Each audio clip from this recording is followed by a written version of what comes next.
ICET రాసే వాళ్ళకి వాళ్ళు బిలో ఇన్‌కమ్ సర్టిఫికేట్స్ అవన్నీ గూడా అండ్ రిజర్వేషన్స్ ఉంటాయి. అవన్నీ యూజ్ చేసుకుంటే వాళ్ళకి ఫుల్ రీయింబర్స్‌మెంట్ వచ్చే ఛాన్స్ ఉంది. హ్మ్. కొన్ని కాలేజ్‌లో ఫీజు 1,75,000 అలా గూడా ఉంది. సో, హ్మ్. వాళ్ళకి బేసిక్ ఫీజ్ రీయింబర్స్‌మెంట్ వస్తుంది. రిమైనింగ్ వాళ్ళు ఫీజ్ కట్టాల్సొస్తుంది. హ్మ్. అలాంటప్పుడు వాళ్ళు డైరెక్ట్ మేనేజ్‌మెంట్‌తో మాట్లాడుకొని, సార్ మా బడ్జెట్ ఇది, మా పరిస్థితి ఇలా ఉందని రిక్వెస్ట్ చేసుకుంటే కొంతమంది ఫీజ్ తగ్గిస్తారు. హ్మ్. బేసిక్‌గా ఏంటి అంటే ఇప్పుడు కొన్ని ప్రైవేట్ యూనివర్సిటీస్ కూడా వచ్చాయి హైదరాబాద్‌లో హ్మ్. రీసెంట్‌గా. హ్మ్. సో, నార్మల్ కాలేజ్‌లో కంటే ఈ ప్రైవేట్ యూనివర్సిటీస్‌లో చదవడం వల్ల ఏంటంటే అక్కడ స్పెషలైజేషన్స్ ఎక్కువగా ఉంటాయి.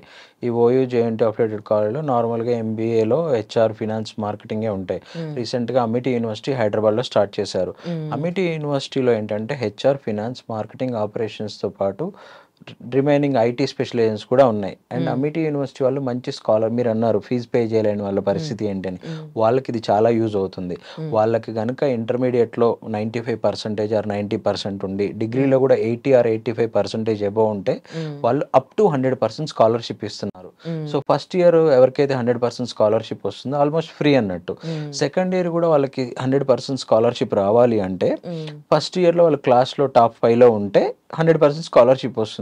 హ్మ్. అలాంటి వాళ్ళకి మెరిట్ స్టూడెంట్స్‌కి ఫీజ్ పే చేయలేని వాళ్ళకి ఇలాంటి ఒక అవకాశం ఉంది. వాళ్ళు నెక్స్ట్ వీక్ ఏదో 24థ్ సండే ఆగస్ట్ రోజు స్పాట్ అడ్మిషన్స్ గూడా వాళ్ళ శంషాబాద్ క్యాంపస్‌లో కండక్ట్ జేస్తున్నారు. సో, హ్మ్. ఇలాంటి అవకాశం గూడా యూజ్ చేసుకోవచ్చు. అండ్ పర్టిక్యులర్‌గా ఇలాంటి ప్రైవేట్ యూనివర్సిటీస్‌లో చదవడం వల్ల ఏంటంటే, అమిటీ అనేది ఆల్మోస్ట్ 12 స్టేట్స్‌లో 12 యూనివర్సిటీస్ ఉన్నాయి. హుహుహు. వాళ్ళకి సెంట్రల్ ప్లేస్‌మెంట్ సిస్టమ్ ఉంటుంది. ఢిల్లీ హ్మ్. నుంచి అన్ని కాలేజెస్‌కి, అన్ని యూనివర్సిటీస్‌కి ప్లేస్‌మెంట్స్ కండక్ట్ జేస్తారు. సో, హుహుహు. నార్మల్ ఒక చిన్న కాలేజ్‌కి ప్లేస్‌మెంట్స్‌కి ఎళ్ళకపోవచ్చేమో గానీ కంపెనీస్, హ్మ్. అమిటీ లాంటి యూనివర్సిటీస్‌కి ఖచ్చితంగా వెళ్తారు.